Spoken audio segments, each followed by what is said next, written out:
Bonjour à tous et toutes et bienvenue dans ce nouvel épisode de Talk RH by Disneyland Paris.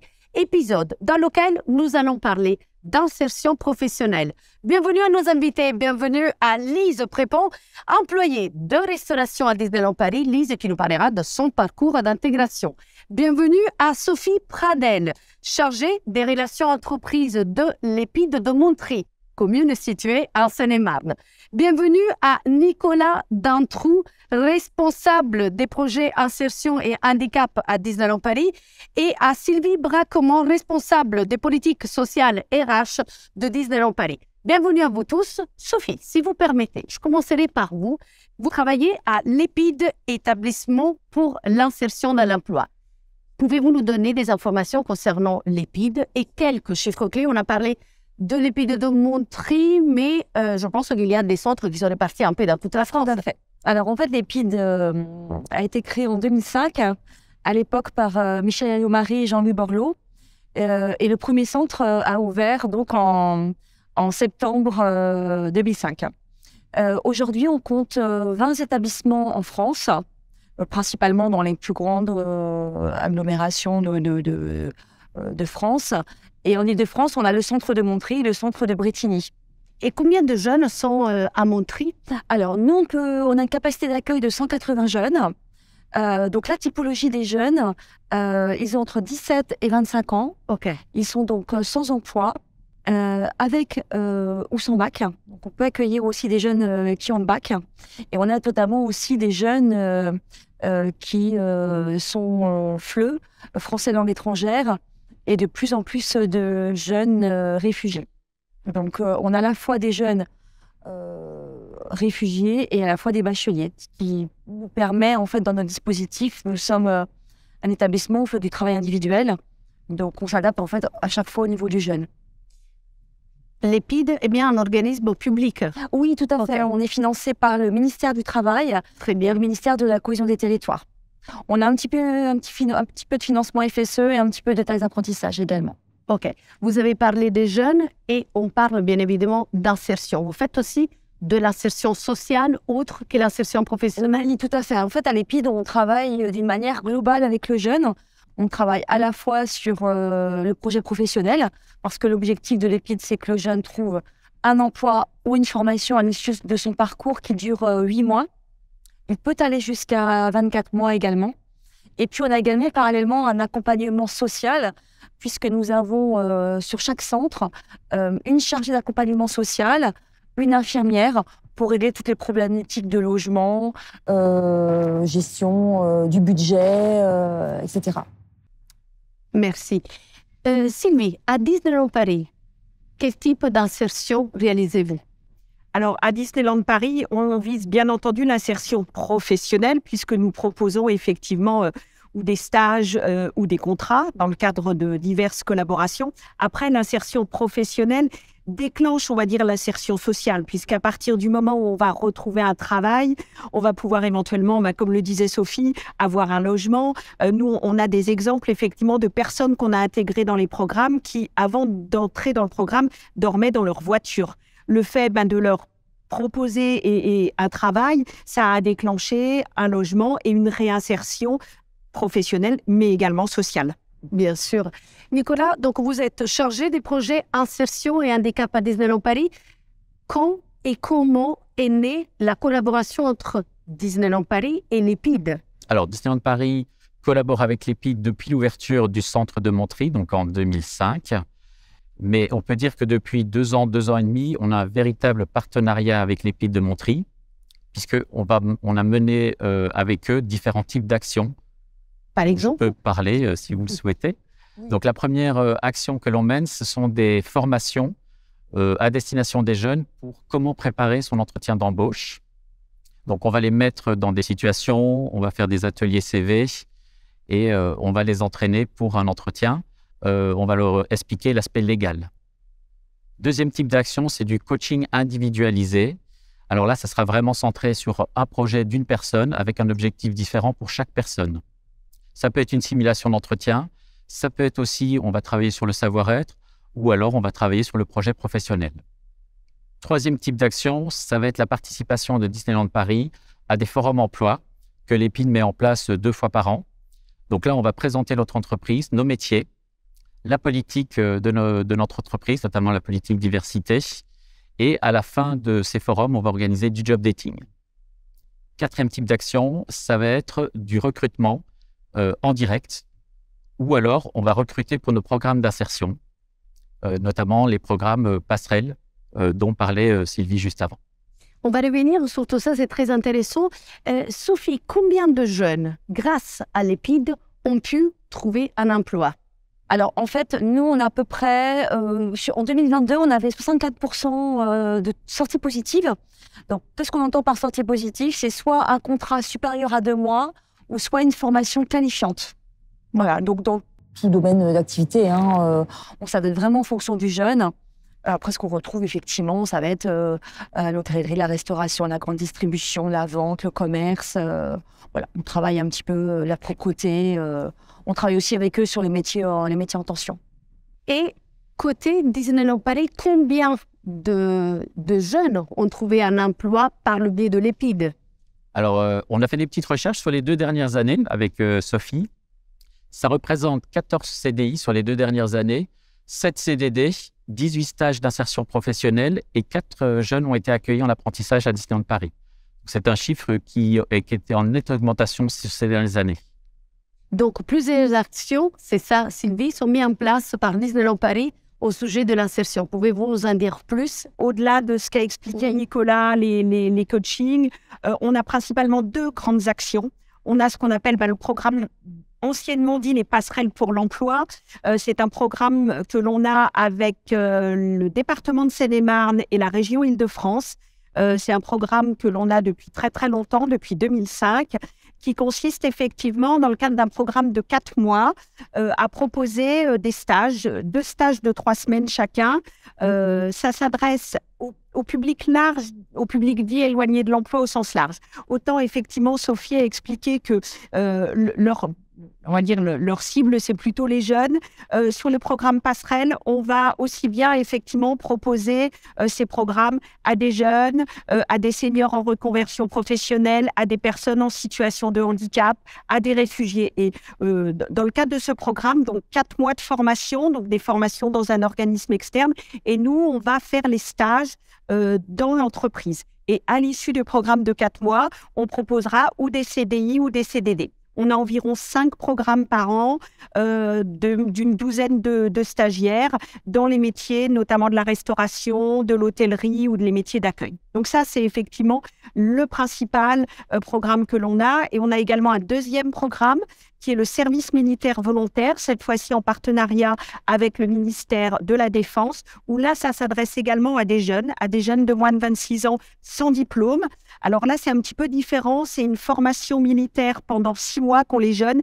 Et nous, on a une collaboration dans le sens où on va aller présenter l'entreprise, présenter les métiers de Disneyland Paris et effectivement proposer des stages également aux stagiaires et puis à l'issue du programme de 6 mois, leur proposer des CDD ou des CDI.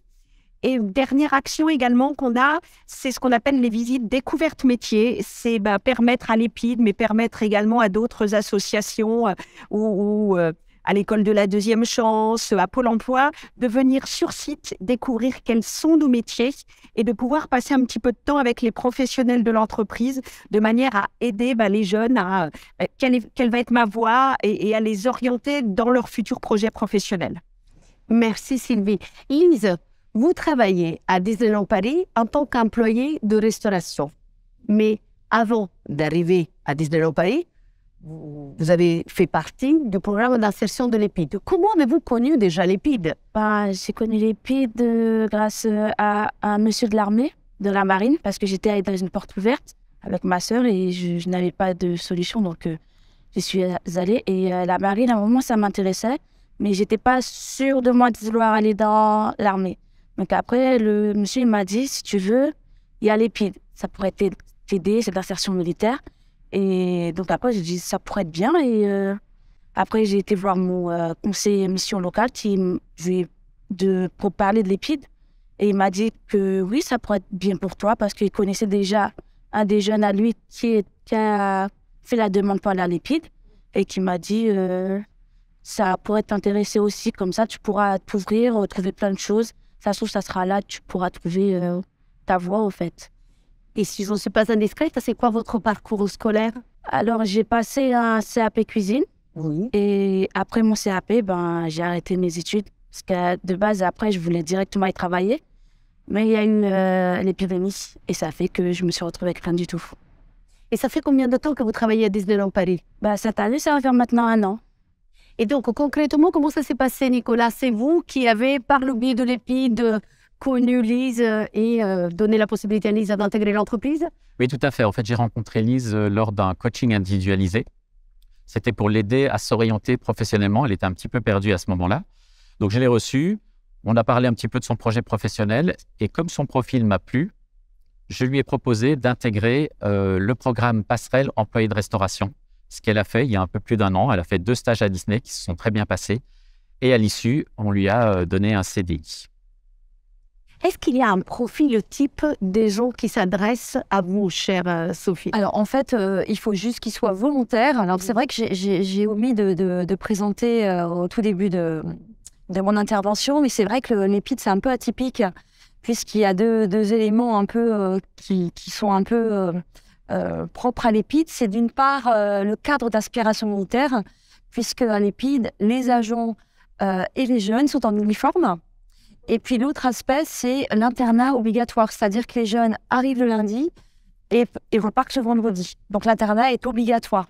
Donc déjà, il faut que ce soit des jeunes qui soient, je dirais, volontaires pour intégrer un établissement où il y a quand même du cadre, de la discipline, du marche au pas, de l'ordre serré, des revues de chambre. Ils se lèvent à 6h du matin, ils ont des activités jusqu'à 21h30 le soir. Donc, il faut effectivement... C'est très intense. Ouais. C'est très intense et puis c'est surtout très cadré, très structuré, structurant. Donc, voilà. Après, il faut qu'ils soient juste dans les tranches d'âge demandées et puis qu'ils aient maximum le bac. Mais après, nous, on prend tout le monde, si je puis dire. Mais c'est des jeunes, pour la plupart, qui n'ont pas trop de confiance en eux. Alors, c'est vrai que ce sont des jeunes, on est souvent sur des jeunes quand même majoritairement avec des parcours parfois de vie un peu compliqués, effectivement, qui peuvent manquer de confiance en nous, qui ont des décrocheurs scolaires aussi. Voilà, l'école n'était pas trop leur ami et du coup, voilà, ils n'ont pas bien vécu ça ou ils ont été mal orientés et du coup, nous, on les reprend en main chez nous et du coup, on les aide à trouver un projet professionnel par rapport à leurs attentes et leur profil aussi. C'est ce qui s'est passé, Lise, pour vous? Vous vous êtes sentie prise à main qu'est-ce qui s'est passé? Comment expliquer? C'était quelque chose de nouveau parce que moi, quand je suis allée à l'EPID, j'avais quand même peur. Parce que je n'étais pas quelqu'un du matin, j'avais pas... Le seul truc qui me plaisait, c'était l'uniforme. Parce que j'aime bien les trucs à uniforme. Et après, j'étais stressée parce que je me disais, bon, est-ce que ça va bien se passer avec ma colocataire? Est-ce que ça allait les réveiller le matin, le sport? Et au final, j'ai bien aimé tout ce qui était lever du drapeau le matin, la Marseillaise. Et j'ai eu aussi des formateurs qui étaient sympas, comme M. Amrouche, qui nous aidait, par exemple, à faire notre lettre de motivation, notre CV. On a aussi des bons cadres comme M. Point, M. Réglard. C'était plutôt bien.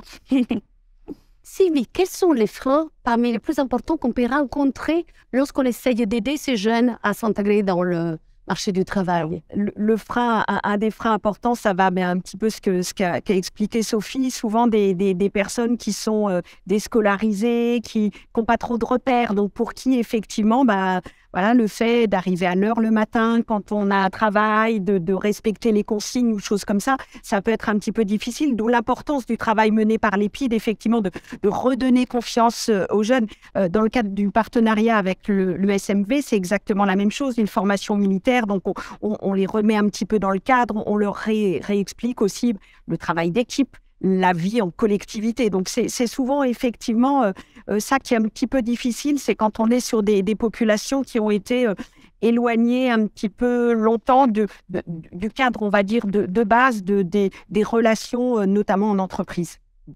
Et Nicolas, vous avez parlé des coachings individuels. pouvez nous donner un peu plus de détails? Alors en fait, le coaching individualisé, comme je le disais, c'est vraiment du sur-mesure. On va parler d'abord avec les conseillers d'insertion professionnelle qui suivent le jeune. Ils vont nous expliquer un petit peu son profil, on va voir son CV et on va connaître aussi un petit peu son passé, les difficultés, que ça peut être sociales ou autres, parfois aussi les problématiques d'handicap pour certaines personnes.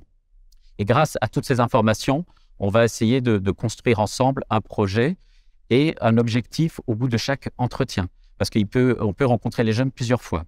Ça peut être un premier entretien pour essayer de se rendre compte quelles sont les pistes d'orientation possibles. Ça peut être un entretien où on va plutôt travailler le savoir-être parce que la personne n'a pas les codes. Ou ça peut être tout simplement une préparation à un entretien d'embauche, une simulation d'entretien.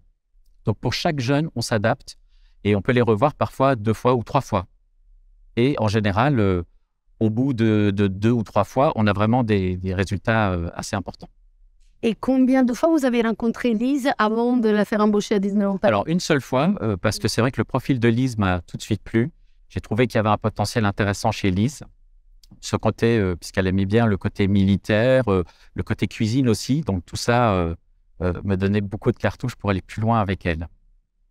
Et Lise, où est-ce que vous vous voyez dans quelques années? Est-ce que vous vous voyez toujours à Disneyland Paris en tant qu'employé de restauration ou avez-vous envie d'avoir une mobilité interne, externe? À l'heure actuelle, vu que je suis à Disney, j'aimerais bien, vu que Disney, il y a beaucoup d'opportunités, j'aimerais bien essayer un petit peu tout ce qu'ils proposent et trouver l'endroit qui me plaît et après, par la suite, de pouvoir évoluer. Oui, voilà. Bien sûr. L'alternance, chère Sylvie, peut être considérée comme de l'insertion. Oui, bien sûr. L'alternance, c'est une voie effectivement assez classique pour l'arrivée dans une entreprise, puisque très souvent, l'entreprise investit sur le jeune pendant 1 an, 2 ans, dans le cadre d'un contrat d'apprentissage ou autre. Donc, bien entendu, elle a tout intérêt de permettre à la personne ou de lui proposer de rester dans l'entreprise. C'est une personne qu'on a formée, qui est habituée à l'entreprise. Donc, bien entendu, l'alternance constitue un des voies de l'insertion professionnelle. Vous êtes d'accord sur ça? Oui, complètement. C'est vraiment un outil d'intégration. Et nous, c'est vrai que on parlait tout à l'heure de sorties positives. On a effectivement, parmi les sorties en emploi, il y a effectivement aussi l'alternance, du contrat de professionnalisation également. Alors, on est déjà presque à la fin de notre émission. Ça passe très vite. Un mot de clôture sur les projets qui sont prévus dans le cadre de la session professionnelle entre Disneyland Paris et l'EPID.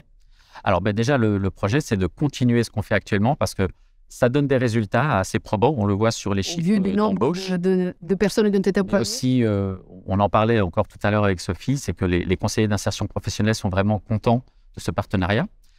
Après, on voudrait mettre en œuvre des visites découvertes métiers pour les jeunes, pour les aider à s'orienter professionnellement, mais également pour les conseillers d'insertion professionnelle pour qu'ils puissent connaître nos métiers. Sophie, vous voulez rajouter quelque chose? Oui, moi je trouve que les interventions de Nicolas, c'est un réel atout. On est toujours très content d'avoir parmi nous et puis c'est vraiment un plus qu'il apporte auprès de nos jeunes, auprès des CIP aussi. Et tout ça est fait d'une manière bienveillante. On est très fans. C'est le moment de vous présenter le témoignage de Richard Steyer, qui est directeur pôle insertion de la Fondation INFA, Institut national de formation et d'application, qui va nous parler des dispositifs que la Fondation INFA met en place au sujet de l'insertion professionnelle. On se retrouvera tout de suite. Alors, juste quelques données pour vous présenter la Fondation INFA. Donc, la Fondation est passée donc, justement en statut Fondation en 2015, mais existe depuis 1945 en tant qu'association d'éducation populaire. Et ce qu'il faut que vous sachiez aussi, c'est que nous sommes présents dans une quinzaine de régions sur l'ensemble du territoire.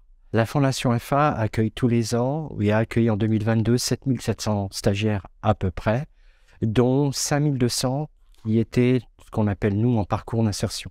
Le parcours d'insertion, c'est accompagner les personnes dans une démarche d'insertion socio-professionnelle, des personnes qui peuvent être très éloignées de l'emploi, mais aussi des personnes qui sont plus proches de l'emploi. Nous animons et organisons des dispositifs sur l'ensemble de nos territoires des dispositifs, par exemple, d'accompagnement et de sensibilisation à la linguistique pour les personnes très éloignées et d'origine étrangère, comme on peut aussi mettre en place des dispositifs très proches de l'employabilité, comme des POEC, des préparations opérationnelles à l'emploi collectives, où on va travailler justement sur les soft skills et le savoir-être à adopter lorsqu'on va arriver justement en entreprise. Ça, ce sont des dispositifs collectifs, mais nous avons aussi la possibilité de mettre en place des accompagnements plus individualisés dans lesquels nous allons régler certaines problématiques ou en tout cas s'engager dans la résolution de problèmes, des problèmes personnels, ce qu'on appelle les freins périphériques à l'emploi. C'est très important parce que sans ce travail-là de profondeur,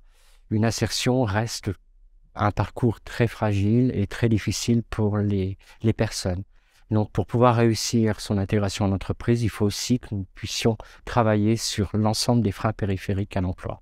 Merci beaucoup pour ce témoignage. Alors, on est à la fin de cette émission. Lise, qu'est-ce que vous diriez à des jeunes qui n'ont pas trop de confiance? De tenter, parce que moi, au début, j'avais peur et je ne savais pas si j'allais réussir.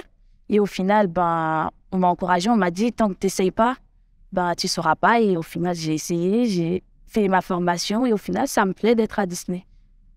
Merci beaucoup à nos invités. Merci à vous tous de nous avoir suivis. Donc, un grand merci à Lise Prépon, employée de restauration à Disneyland Paris, à Sophie Pradel, chargée des relations entreprises de l'EPID de Montry, à Nicolas Dantrou, chargé des projets insertion et handicap à Disneyland Paris, et à Sylvie Bracquemont, responsable politique sociale RH de Disneyland Paris. Merci à vous tous de nous avoir suivis. Un grand merci à l'équipe technique et à tous ceux qui ont permis la réalisation de ce Talk RH by Disneyland Paris. En attendant un nouvel épisode, je vous invite à continuer à nous suivre dans nos réseaux sociaux. À bientôt. Merci.